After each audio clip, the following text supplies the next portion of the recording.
Good morning. My poem today is Centering Thought. I think it's hopeless that it's more centered in the middle of all the chaos. And to think of the idea of that we are in amazing times of maybe finding our new roots in the transformation and the change that's going on, to reroot ourselves.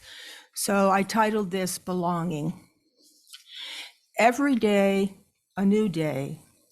New light gentles me into waking, into being in stillness and listening to silence. I breathe, allowing these energies to tender my pulse and pacing into theirs. I am free of the torques of time, of minds binding to old beliefs and the need to know. Here, in this flow, I lengthen and loosen into a sacred suspension. I stretch into endless reachings. Here, I am touching and being touched by infinite possibilities. Blessings be.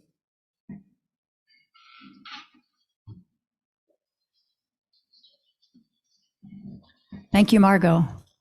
Thank you, choir. Thank you, Barbara. Thank you, Leaf. And most of all, thank you, Rin, that you'll hear about in a minute.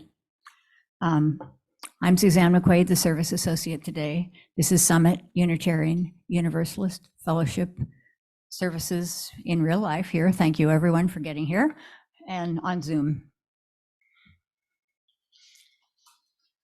We are a liberal religious community bound by shared principles that are drawn from world religions, humanist teachings, nature, science, philosophy, and personal practices.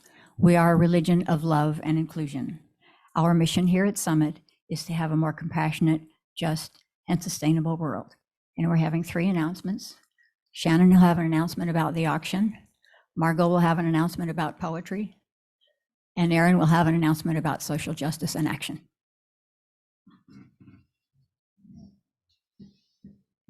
Good morning.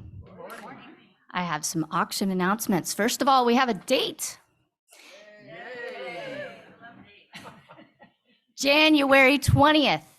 Put it down in your calendar, January 20th. I'm Batman. Next, we are still accepting business donations. Your favorite business can become our favorite business. On the back table, there is a letter and a donation form. Please take these to your favorite business and encourage them to donate. Thirdly, we will have a work party right after the service in the library. We would love to have your help. We have brownies. I'm still Batman. Lastly, we'd like to announce the theme.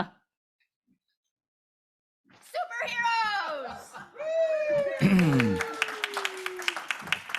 Batman signing off.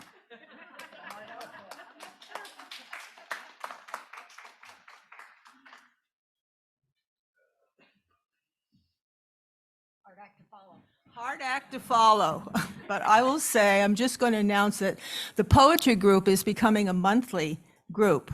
It will meet on the last Saturday of the month, unless we decide we're going to change because it's a holiday weekend or whatnot. All of you are poets. Come find the play and play with words and find the poet within. If you're interested, speak to me or call me and sign up. And we meet in the library the last Saturday of the month from 10 to noon. Okay, thank you.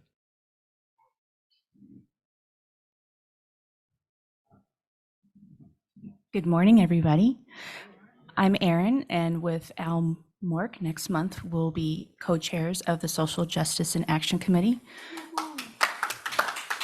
Thank you, Ren, for your relentless service, and hopefully you'll still be with us, though. I just wanted to announce that starting next week, we'll be doing a food and toiletry drive for Santee Food Bank and Gizmo's Kitchen out of Grossmont College.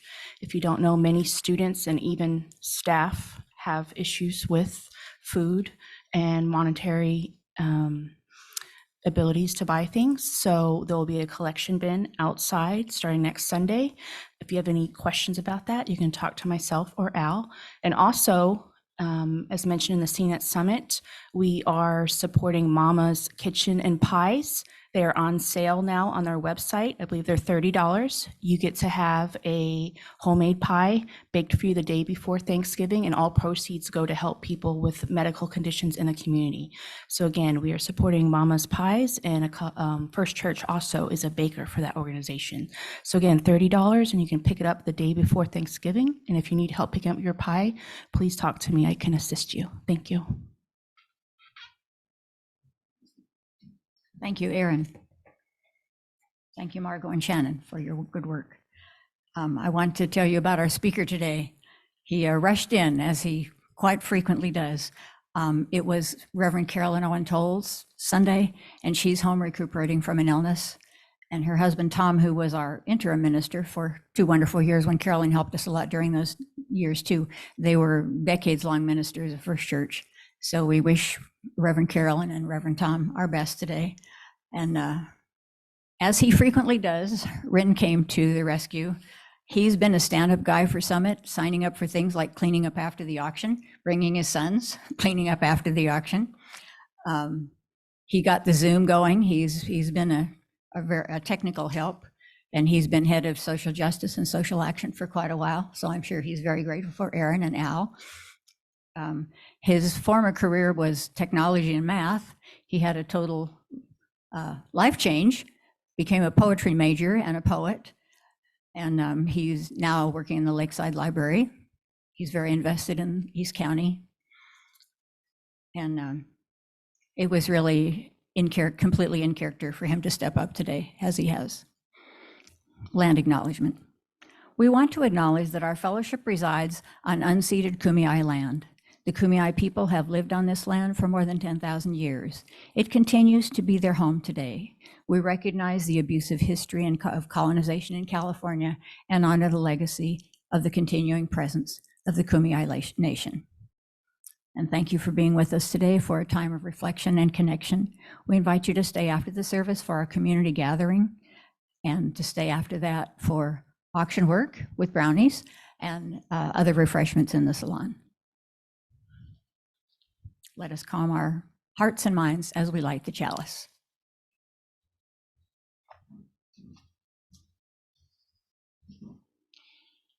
This is by the Reverend Barbara Wells. O spinner, weaver of our lives, your loom is love.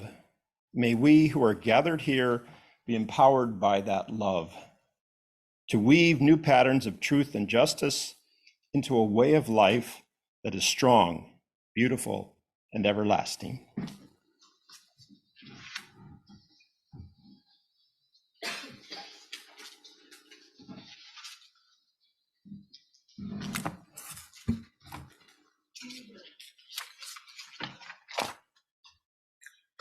Okay. The prelude has happened. Okay. You, him, and aspiration. Please stand if you feel the call.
Meditation on opposites, Margot.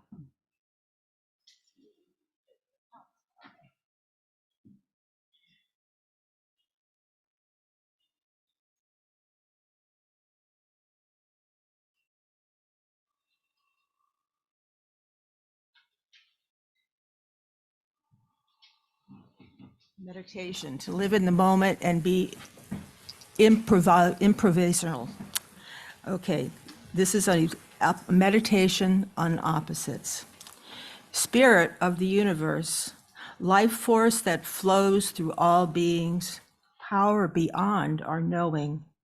We ask you help us to see beyond our dependence on opposites, to transcend our desire to know who is like us and who is not. Open us to the knowledge that in this room, there are complexities and diversities of identity beyond black and white, old and young, women and men, poor and rich, uneducated and educated, disabled and able-bodied, gay and straight. We are of tremendous difference. We are beyond ill and healthy.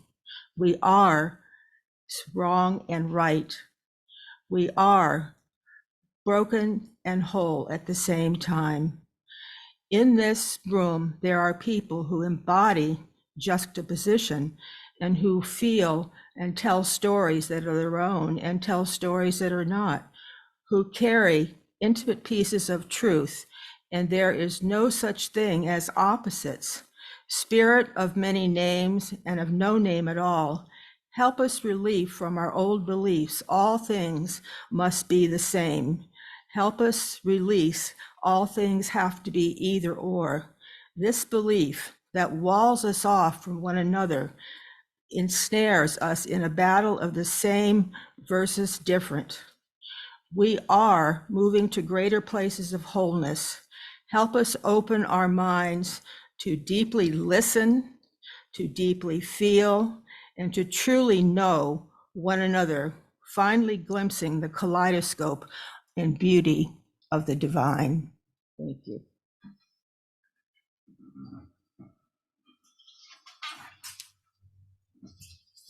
Thank you again, Tamara, and Mary Carter Vale. Good morning.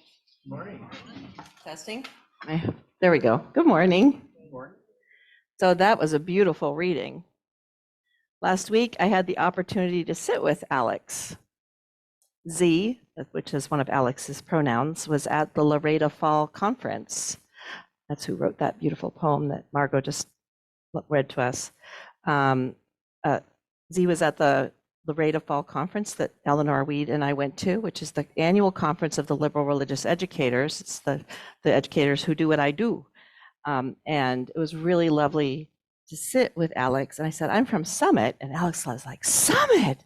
I know Summit, because we've done the Transforming Hearts workshop here with the Social Justice and Action Committee. So if I'm going to guess we're going to run it again, but we are known by people on a national level.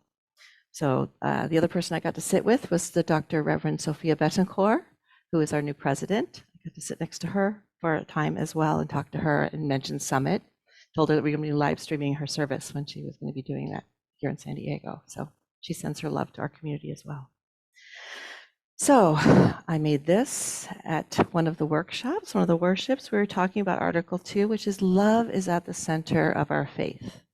So this is my little triple heart that I made, thinking about Summit and my home and the people who I love. And I've been experiencing so much love from Summit folks. I had people out there yesterday, Aaron Brown and Steve Allen were out there with a wood chipper, chipping wood on the land, which is wonderful. And money was donated by some families from Summit to help pay for that wood chipper. So I've been definitely feeling the love. And I want to talk to you about something called soul work. Okay, you guys have been noticing the cozy corner and the table full of stuff? It just got expanded a little bit more. And I want to talk to you about soul work. So soul work, I did another training on it at this last week, which was awesome. This was created by Joy Beery, who is works for the Unitarian Universalist Association in the family life community. And it's all about including all ages in the service. If we are including everybody, we're including everybody from the elders to the littlest child, right? And several of our families were up at my house, so they're probably going to be running late this morning.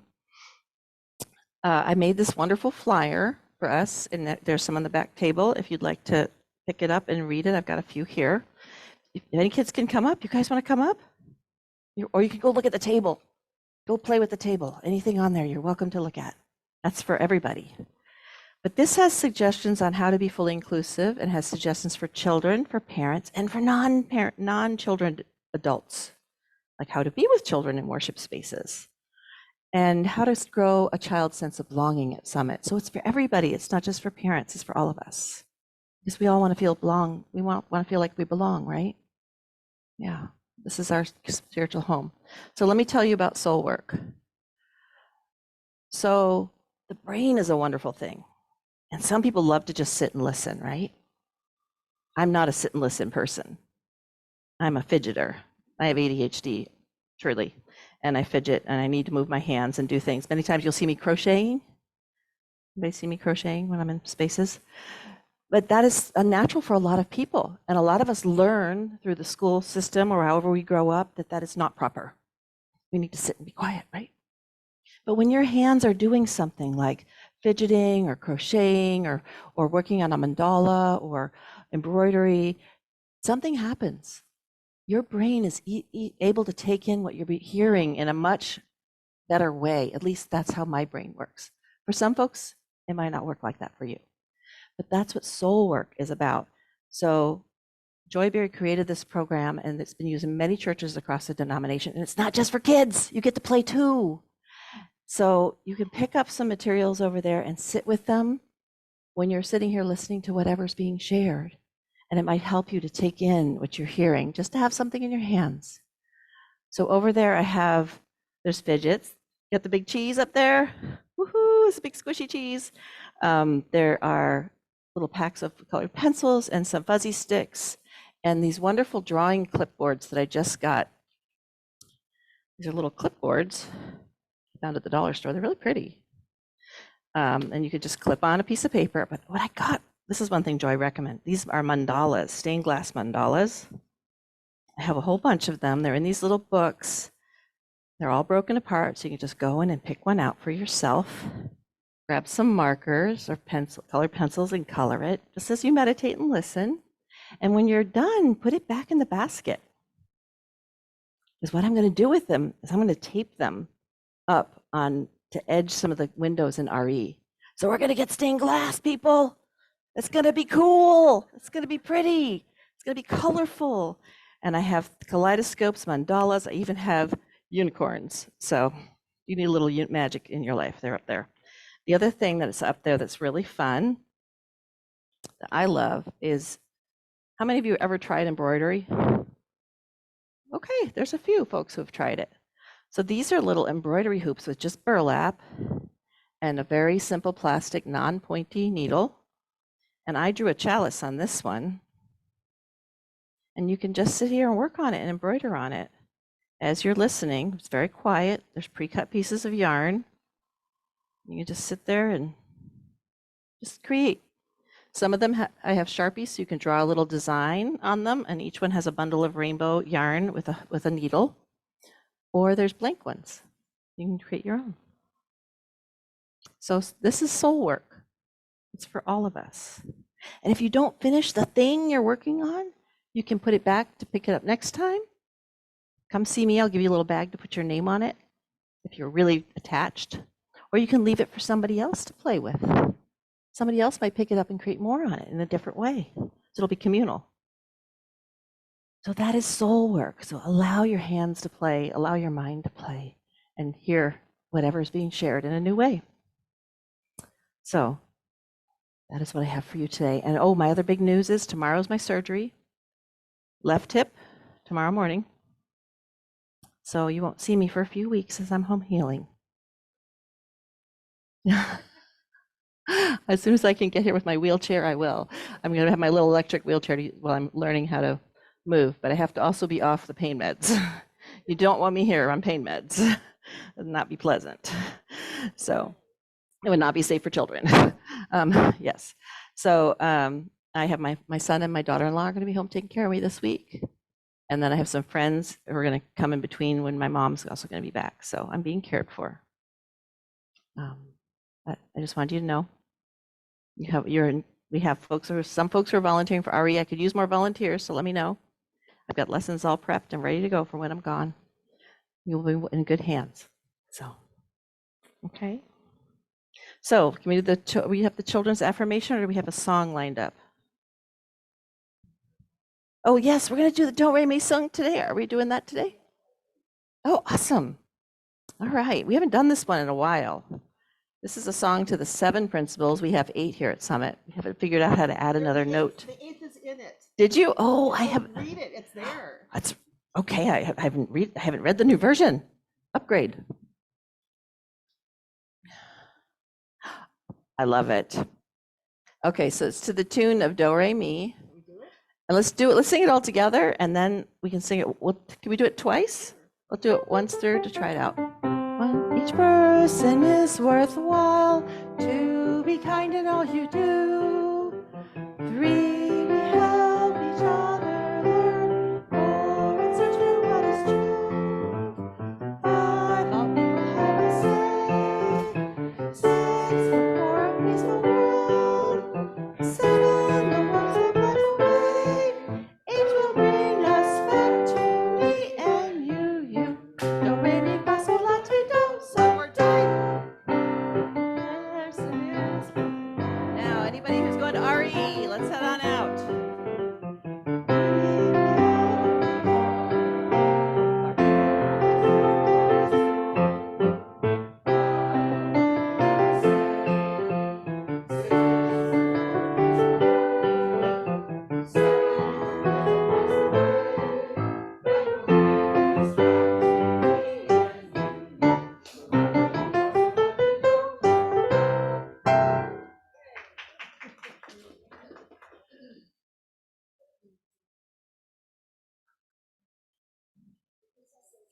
Everyone knows what's happening. I'm not needed. And healing and good karma to you, Mary.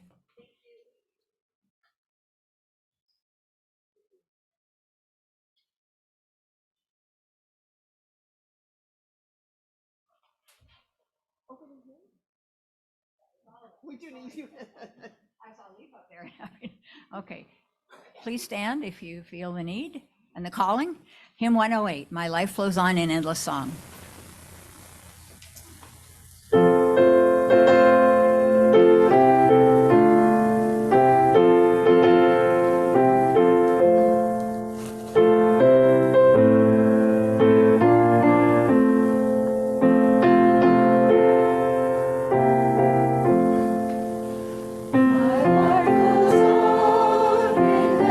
Song, my lover's lamentation.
Look forward to having you tell us about it.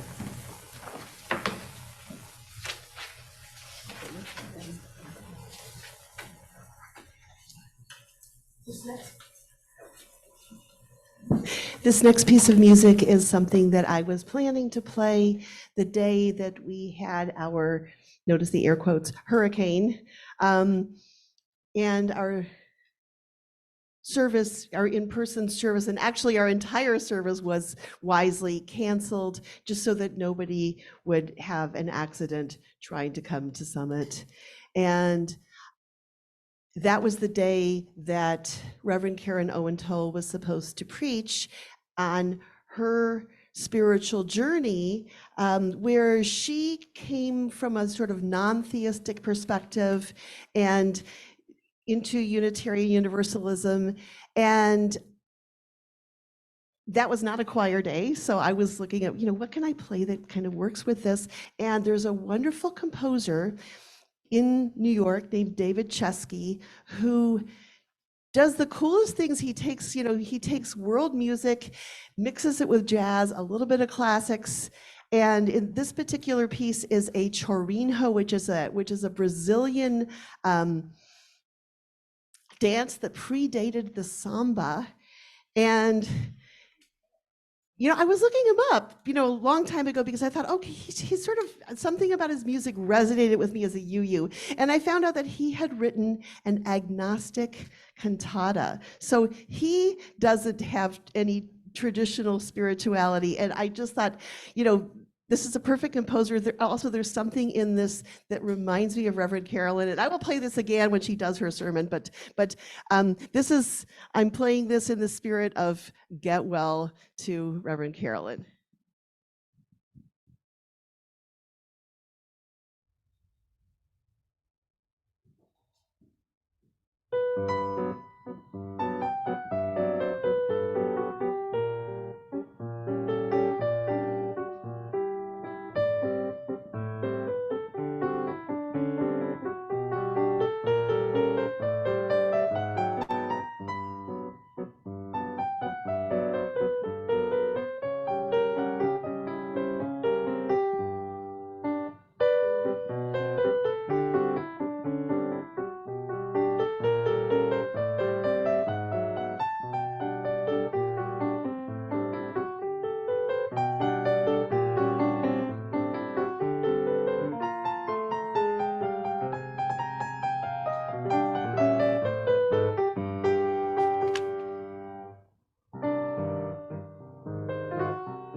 Thank you, Barbara. We're so fortunate to be in your orbit and have you think those profound research thoughts for us.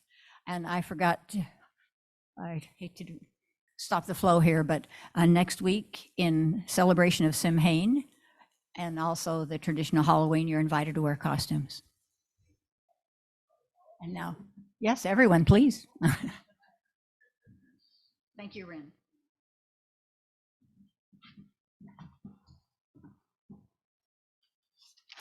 Oh, costume next week. That sounds fun.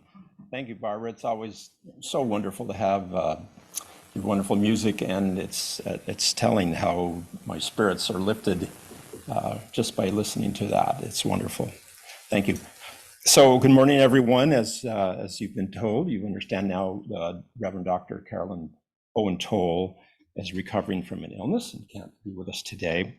But we wish her, a beloved friend of Summit and a frequent speaker, a swift recovery. And so in her absence, I was asked to fill in, not that anyone could replace Reverend Carolyn, perhaps by reading something from the UUA worship web. I found several written pieces and I considered them, but then because of the deep confusion and pain I've been feeling these past 2 weeks from the events in the Middle East, I decided to deal with that confusion and pain, grief, really, in the only way that makes sense to me, by sharing it in our trusted community, our fellowship. I realize this is a complicated and very sensitive choice. It might raise issues that I'm not prepared to answer. It might be offensive to some and appear partisan, but I feel the tragedy occurring today must be addressed. It did not start with the events of October 7th. It started many generations ago and has been percolating, erupting every few years. Here in the West, we call it the Middle East problem. But I feel that because of the stakes involved, it is the global problem. The war in Ukraine is also horrific and must not be forgotten, as well as genocidal conflicts occurring in many places. And because of the possibility and even likelihood of these conflicts spreading and involving other actors, many with enough weapons to reduce our planet to ash in hours, we must look at this. Is there a solution? Of course there is, although we do not see it today. But with open minds, loving hearts, and helping hands, we show our children how it will be solved. I will now read a letter from the editor. This is by Arielle Angel. Arielle Angel was born in 1984. She grew up in Miami and lives in Brooklyn, New York. She holds an MFA in writing from Columbia University and is the editor-in-chief of Jewish Currents. Founded in 1946, Jewish Currents is a magazine committed to the rich tradition of thought, activism, and culture of the Jewish left. Ms. Angel wrote this on October 12th, 5 days after the horrific attack on Israel by Hamas. We cannot cross until we carry each other. This has been the hardest week we've ever had to weather as a staff at Jewish Currents. Events are moving so fast that there seems no hope of apprehending any of it fully, of saying the thing that will feel right for the moment, which is already gone. With great effort, we finish a section of our magazine only for new information to surface and invalidate it. And it's not just about the facts. Feelings and positions are in flux. There are political questions and fault lines that have been simmering under the surface in our organization, in the Jewish left, and I suspect the left generally, exploding to the fore, gumming up the works at a time when urgency feels paramount. Staff members are periodically bursting into tears, fighting with their families or with their friends, running on fitful sleep. A contributor's son is a hostage. A contributor in Gaza texts, "Still alive, they are bombing everywhere, nowhere is safe." Most of our internal disagreements center on the correct container for our grief. Our staff is not unlike the rest of the Jewish world in that many of us are only a matter of degrees from someone who died or was taken hostage. How can we publicly grieve the death and suffering of Israelis without these feelings being politically metabolized against Palestinians. We have good reason to worry about this. As Israelis count their dead, politicians in Israel and the US call for Palestinian blood in direct genocidal language. We are fighting human animals and we will act accordingly, said Israeli Defense Minister Yoav Gallant yesterday. Finish them, Netanyahu, said former ambassador to the UN and Republican presidential candidate Nikki Haley. Neutralize the terrorists, said Democratic Senator John Fetterman. Jews share memes about the highest number of Jewish casualties since the Holocaust, not bothering to ask who, right now, is being ethnically cleansed, or how many massacres of this size Gaza has seen in the last dozen years. This language deploys the bombs that fall on Gazans from the sky, leveling whole neighborhoods, wiping out families without warning, huddled in their homes because they have nowhere to flee. There are body parts scattered everywhere. There are people still missing, one man north of Gaza City told CNN. We're still looking for our brothers, our children. It's like we're stuck living in a nightmare. We will likely soon see this genocidal impulse spread as the Israeli government hands out automatic weapons to West Bank settlers, many of whom were already armed eliminationists. In this way, Jewish grief is routed back into the violence of a merciless system of Palestinian subjugation that reigns from the river to the sea. It is mobilized by US politicians who support Netanyahu and his extremist government, which has intensified Palestinian death and displacement and disappeared any hope of a diplomatic solution. It is marshaled to drum up support for sending weapons to Israel, even as we know that, as Haggai Matar wrote in 972 magazine, there is no military solution to Israel's problem with Gaza, nor to the resistance that naturally emerges as a response to violent apartheid. We can't let our grief be bent to these purposes, but it's not clear where else to put it. Anyone who has been working in this space knows that our movements are not prepared to manage the emotional and political fallout. We watch as Jewish people and groups we thought we had pulled into our struggle, or at least begun to move politically, suddenly close ranks, profess support for the IDE, retreat into despair. Already complex and fragile relationships between Palestinian and left-wing Jewish activists, as well as factions within both of these groups, are being challenged as we struggle to derive the same meaning from the images coming across our screens. Friends and colleagues on all sides find themselves hurt by one another's public reactions or by their silence. A veteran anti-Zionist activist I spoke to wondered if a chasm was opening up between Palestinian and Jewish activists, especially as the current moment has made visible diaspora Jews' tangible connections to that place and those people that are inconveniently not just the stuff of Israeli propaganda. Over the weekend, many avowed anti-Zionist Jews found they could not join solidarity protests because they needed something the protests could not provide, a space to grieve the Israeli dead, to struggle with their own place in the coming political process. It is a situation none of us have ever before confronted in earnest amid a long history of vastly disproportionate death tolls. And now, when we need it most, we find ourselves struggling with a lack of emotional and political vocabulary. On October 7th, my own feelings fluctuated wildly. My first feeling was fear. To listen closely to the genocidal language of this Israeli government of the past year has been to live in terror of the day they would find the excuse to pursue it. Writing in a magazine, Jewish Currents contributing editor David Kleon recounts the words of a campus activist in the wake of 9/11. They're already dead, he'd said on the day Bush declared war on Iraqis.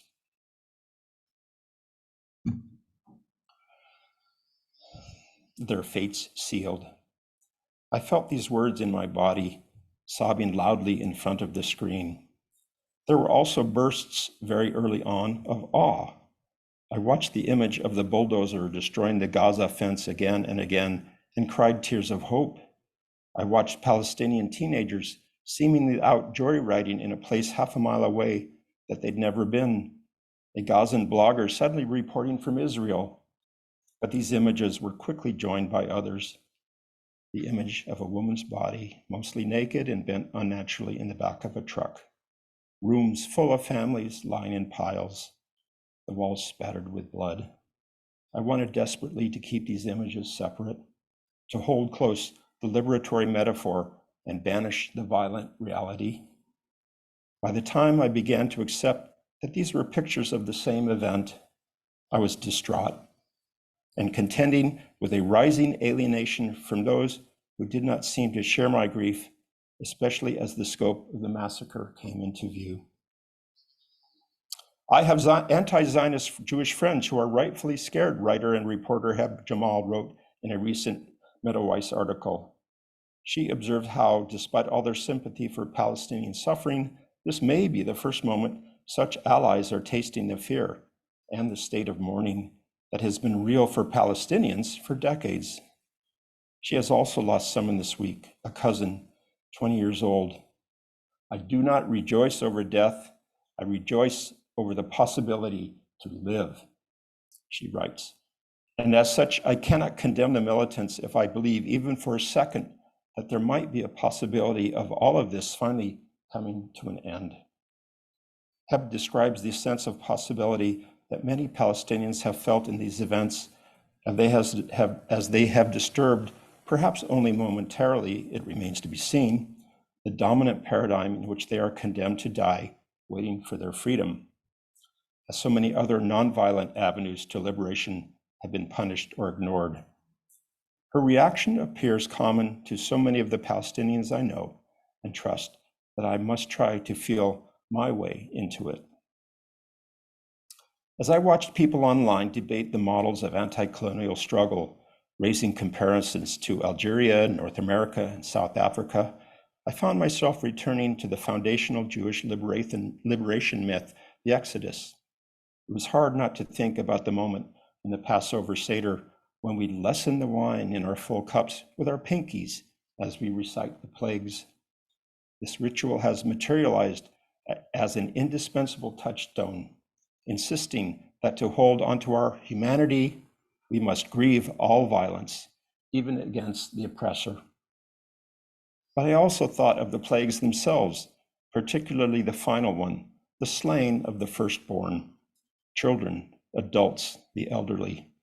It seems that hiding in our liberation myth is a recognition that violence will visit the oppressor society indiscriminately. I know that I have many friends and that Currents has many readers who are asking themselves how they can be a part of a left that seems to treat Israeli deaths as a necessary, if not desirable, part of Palestinian liberation. But what Exodus reminds us is that the dehumanization that is required to oppress and occupy another people always dehumanizes the oppressor in turn. For people who feel like their pain is being devalued, it's because it is. And that devaluation is itself a hallmark of the cycle of the diminishing value of human life. As the abolitionist geographer Ruth Wilson Gilmore has said, where life is precious, life is precious. We are seeing the ways that Jews as the agents of apartheid will not be spared, even those of us who have devoted our lives to the work of ending it. I'm thinking of Hayam Katzman, Zikrono Ivratra, killed by Hamas, an activist against the expulsion of the West Bank community of Masr Yatta, and Vivian Silver, a hostage in Gaza, who was known to many of its residents as the person they meet at the Erez crossing, who advocates for and facilitates their transfers to Israeli hospitals for treatment. That question of how we recuperate this humanity is ultimately an organizing question. People have repeated over and over again over the last few days, that you cannot tell Palestinians how to resist. To me, it seems there is a very literal dimension to this axiom. They are not asking. Part of what has made the experience of this event feel so different from the status quo and so different to Palestinians and Jews comes from the fact that the Palestinians were undeniably the actors for once, not the acted upon. The protagonists of this story. I consider it an enormous failure of our movements that we have not been able to build a vehicle for that kind of reversal in any other way thus far. Our Jewish movements for Palestine were not powerful enough to stop other Jews from gunning down Palestinians in peaceful marches at the Gaza border fence, or to keep Palestinians from being fired, harassed, and sued for speaking the truth about their experience or, God forbid, advocating the nonviolent tactic of boycott. And now we do not have a shared struggle able to credibly respond to these massacres of Israelis and Palestinians. With all of the work that many Jews and Palestinians have done to reach toward each other over the years, I believe at heart it is this failure that is now driving us apart. There is no formidable political formation that I know of that can hold the political subjectivity of both Jews and Palestinians in this moment without simply attempting to assimilate one into the other. No place where Jews and Palestinians who agree on the basics of Palestinian liberation, right of return, equality, reparations, are poised to turn the synthesis of these two subjectivities into a coherent strategy. One of the most terrible things about this event is the sense of its inevitability. The violence of apartheid and colonialism begets more violence. Many people have struggled with the straitjacket of this inevitability, straining to articulate that its recognition does not mean its embrace.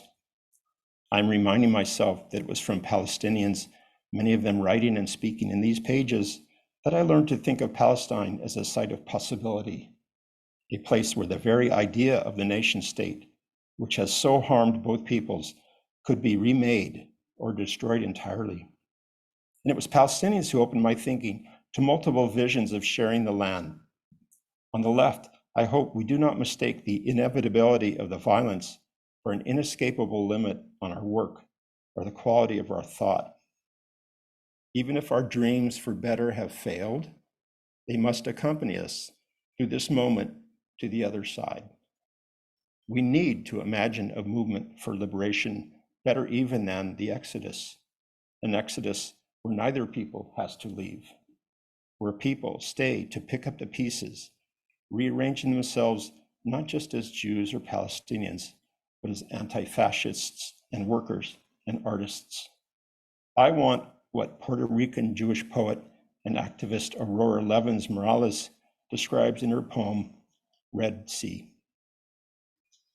We cannot cross until we carry each other, all of us refugees, all of us prophets.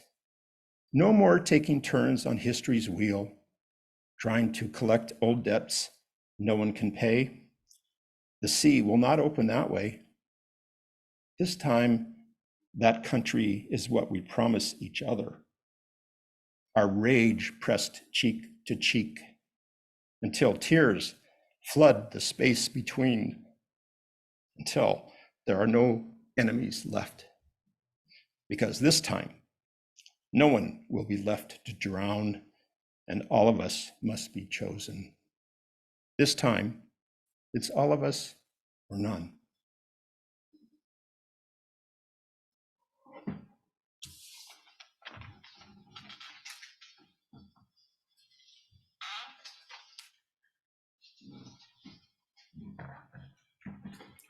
I don't know what to say, Ren. That was so wonderful and unexpected.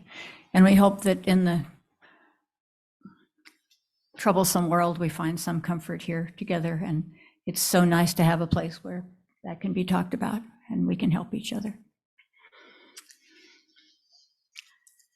We're a fellowship supported entirely by the generosity of our members and friends.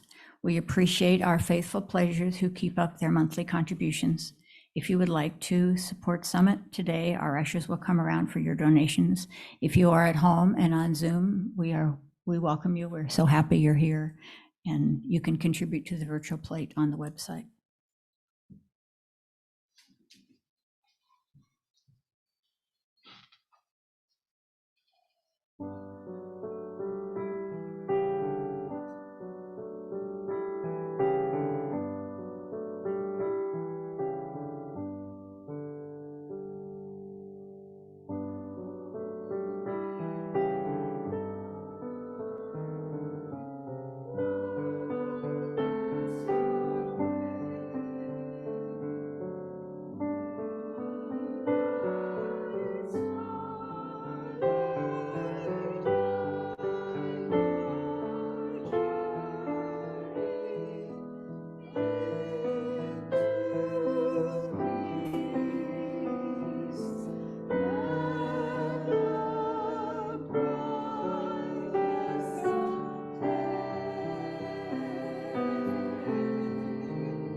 Thank you. That brought comfort. And now we'll all have hymn number 128, For All That Is Our Life. Stand up if you want to.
Closing words, I think you have it in your order of service. Be ours a religion which like sunshine flows everywhere, its temple all space, its shrine a good heart, its creed all truth, its ritual works of life, its profession of faith, divine living. Together, hand in hand.